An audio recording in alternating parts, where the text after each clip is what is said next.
నేటి పునీతులు పునీత 9వ లియో గారు. Angelus Domini nunciavit Mariae. అన్యులకు నా నామమును తెలియచేయుటకు నేను అతనిని ఎన్నుకొంటిని.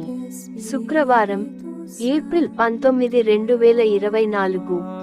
మొదటి పఠనం అపోస్తలుల కార్యములు 9వ అధ్యాయం 1 నుండి 20 వచనాలు.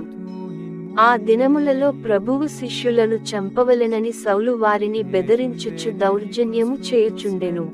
అతడు ప్రధాన అర్చకుని యొద్దకు వెళ్ళి, ఇంకను ఈ మార్గమును అవలంబించుచున్న పురుషులు, స్త్రీలు ఎవరు దొరికినను వారిని పట్టుకొని యెరూషలేమునకు చేర్చుటకై దమస్కులోని యూదుల ప్రార్థనా మందిరములకు పరిచయ పత్రములను ఇమ్మని అతనిని అర్థించెను. అతడు బయలుదేరి దమస్కు నగరమును సమీపించినప్పుడు ఆకాశము నుండి ఒక వెలుగు అకస్మాత్తుగా అతని చుట్టూను ప్రకాశించెను.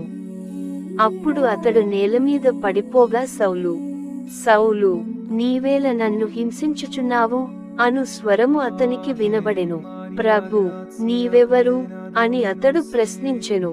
నీవు హింసించుచున్న యేసును నేనే. నీవు లేచి నగరములోనికి పొమ్ము, అక్కడ నీవు ఏమి చేయవలయునో తెలుపబడును అని ఆ స్వరము పలికెను. అప్పుడు సౌలుతో ప్రయాణమై వచ్చిన వారు నిశ్చేష్టులై నోటమాట లేకుండిరి. వారు ఆ స్వరమును వినిరి కాని వారికి ఏమీ కనిపింపలేదు. తదుపరి సౌలు నేలపై నుండి లేచి కండ్లు తెరచెను, కాని అతడు ఏమీయును చూడలేకపోయెను. అందుచే వారు అతని చేయి పట్టుకొని దమస్కు నగరములోనికి నడిపించుకొని వచ్చిరి. 3 రోజుల వరకు అతడు ఏమీ చూడలేకపోయెను. ఆ 3 దినములు అతడు అన్న పానీయములు ముట్టలేదు. దమస్కులో అననీయ అను పేరుగల ఒక శిష్యుడు ఉండెను.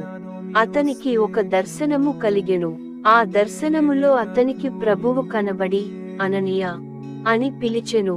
అప్పుడు అనని, ప్రభు, నేను ఇచ్చటనే ఉన్నాను అని బదులు పలికెను. అంతట ప్రభువు, నీవు లేచి తిన్ననిది అనబడు వీధికి వెళ్ళుము.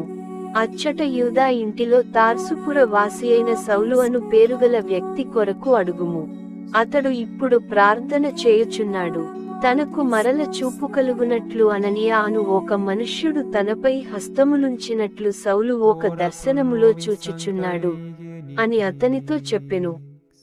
అందుకు అననీయ, ప్రభు, ఈ మనుష్యుడు యెరూషలేములోని నీ జనులకు ఎంతో కీడు కావించి యున్నాడని చాలామంది అతనిని గురించి నాకు చెప్పియున్నారు.